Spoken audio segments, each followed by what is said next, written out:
आप देख रहे हैं आपकी अपनी आवाज न्यूज इंडिया। नमस्कार, मैं ऋतुजा देशमुख। स्वागत है आपका आपकी अपनी आवाज न्यूज इंडिया टीवी चैनल में। देखिए आज की ताजा खबर। हाशिम खान पत्नी की हत्या की वारदात की एक ऐसी कहानी सुनाने हम आपको जा रहे हैं जिसे सुनकर आप भी हैरान रह जाएंगे। मध्य प्रदेश के सिवनी जिले के आदेगांव थाना क्षेत्र का यह पूरा घटनाक्रम है।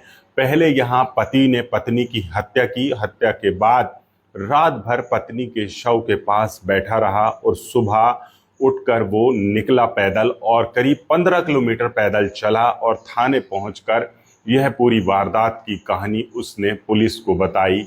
पुलिस को लगा कि वो ऐसे ही बता रहा होगा कि उसने पत्नी का हत्या कर दी, लेकिन पुलिस को जब उसने ये सूचना दी तो पुलिस मौके पर पहुंचकर जब इस घटना की तस्दीक करी तो पुलिस के भी होश उड़ गए। यह पूरा मामला आदेगांव थाना क्षेत्र के बोरिया गांव का है और बोरिया गांव के रहने वाले संतराम मरकाम और उनकी पत्नी दोनों मजदूरी का काम किया करते थे। संतराम मजदूरी के लिए हरियाणा जाया करता था, लेकिन पत्नी उसकी नागपुर जाया करती थी। 10 दिन पूर्व ही दोनों ही अपने गांव लौटे थे।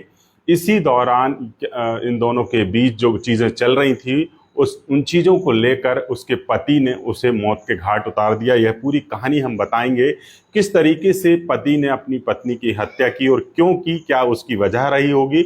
वीडियो के अंत तक आप जुड़े रहिएगा। इस पूरे वीडियो में हम बताएंगे कि एक पति ने अपनी पत्नी की बेखौफ तरीके से कैसे हत्या कर दी और खुद ही थाने पहुंचकर इस पूरी घटना की रिपोर्ट खुद ने ही दर्ज कराई। पहले तो पुलिस के होश उड़ गए जिस तरीके से उसने अपनी पत्नी की हत्या करने की बात कही।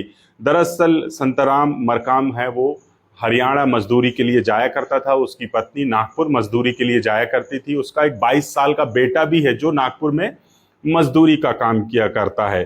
पुलिस को उसने बताया कि उसकी पत्नी नागपुर काम में जाया करती थी, लेकिन जब उसे कहता था कि मुझे भी साथ रख ले तो वो मना कर देती थी, या वो कहता था कि हरियाणा मेरे साथ काम पर चल तो वो इस बात को मना कर देती थी। 1 जुलाई को उसकी पत्नी उसके मायके खमरिया काछी गांव है वहां गई और वहां रात भर रुक गई, लेकिन सुबह जब उसने अपने ससुराल यानी पत्नी के मायके में फ़ोन किया और पूछा कि उसकी पत्नी घर पर है या वो वापस यहाँ आ गई, तो मायके वालों ने बताया कि वो तो सुबह वापस खमरिया गांव आने के लिए निकल गई है, लेकिन वो रात तक घर नहीं पहुंची। करीब 9 बजे रात को वो घर पहुंची और उसने पूछा कि इतनी देर तक तुम कहाँ थी। उसने ठीक तरह से कोई जवाब नहीं दिया। इसके बाद दोनों ने खाना खाया और वो सो गए, लेकिन सो जाने के बाद फिर रात को करीब वो 2 बजे उठा और उसके दिमाग में यही बात चल रही थी, आखिर ये मेरे साथ काम पर क्यों नहीं जाना चाहती और मैं जहाँ जाता हूँ काम पर तो वो हाँ मेरे साथ क्यों नहीं जाना चाहती। इसी बात को लेकर उसके मन में उसको लेकर शंका चल रही थी। उसको शक था, उसके चरित्र पर वो लगातार शक कर रहा था, क्योंकि वो ना तो इसके साथ अपने साथ वो नागपुर ले जाना चाहती थी, ना ही उसको हरियाणा उसके साथ जाना चाहती थी। इसी बात को लेकर उसके दिमाग में जो कुछ चल रहा था उसको लेकर उसी रात में उसके मन में खून सवार उसके सर पर हो गया और उसने घर में रखी कुल्हाड़ी से उसके ऊपर लगातार वार किए अपने गर्दन पे, और जिससे उसकी मौत हो गई। मौत के बाद वो सुबह उठा और करीब 15 किलोमीटर पैदल चलकर बोरिया गांव से आदेगांव थाना पहुंचा और आदेगांव के थाना प्रभारी हैं आशीष दुर्बे, उन्हें उसने इस बात की सूचना दी। वो भी उसकी ये सूचना सुनकर दंग रह गए और हैरान रह गए, क्योंकि उनको अंदाजा नहीं था कि वो इतनी बड़ी घटना करके इतनी दिलेरी से बेखौफ ढंग से वो थाना आ जाएगा और खुद ही रिपोर्ट दर्ज कराएगा।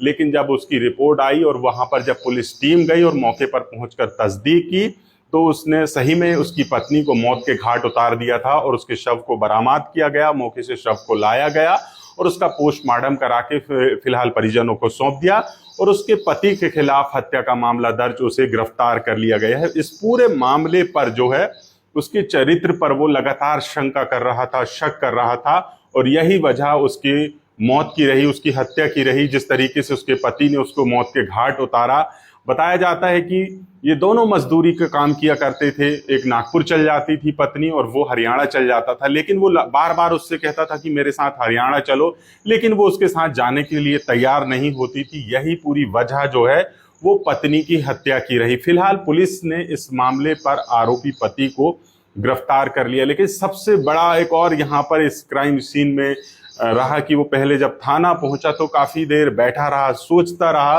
कि मैं पुलिस को बताऊं ना बताऊं, लेकिन आखिर उसने इसको बता दिया। उसे मालूम था कि पुलिस आज नहीं कल मुझे पकड़ ही लेगी, पुलिस के हत्थे में चढ़ जाऊंगा। तो फिर आखिरकार उसने खुद ही अपने इस कांड की कहानी पुलिस को बता दी और पुलिस ने उसको फिलहाल गिरफ्तार कर लिया और तमाम उन धाराओं के तहत केस दर्ज कर उसे जेल भेज दिया। तो लगातार देश में जिस तरीके से पति पत्नी के विवाद और पत्नी के विवाद को लेकर हत्या के कांड सामने आ रहे हैं, तो आप समझ सकते हैं कि छोटी छोटी बातों को लेकर किस तरीके से मामले बिगड़ रहे हैं और खून खराबा हो रहा है, रिश्ते तार तार हो रहे हैं। यहाँ पर भी यह घटना जिस तरीके की सामने आई है तो लोगों को हैरानी में डाल दी कि एक पति ने जिससे वो लगातार प्रेम किया करता था, करीब उनका लंबा अरसा था, उनका बेटा भी है, लेकिन जब उन दोनों के बीच में खटास आई और पति ने उसको मौत के घाट उतारा तो ये पूरी घटना निकलकर सामने आई। इस बारे में आप क्या कुछ सोचते हैं? इन घटनाओं को देखकर आपके मन में क्या कुछ ख्याल आते हैं? कमेंट बॉक्स में जरूर बताइए। आप देख रहे हैं आपकी अपनी आवाज न्यूज इंडिया।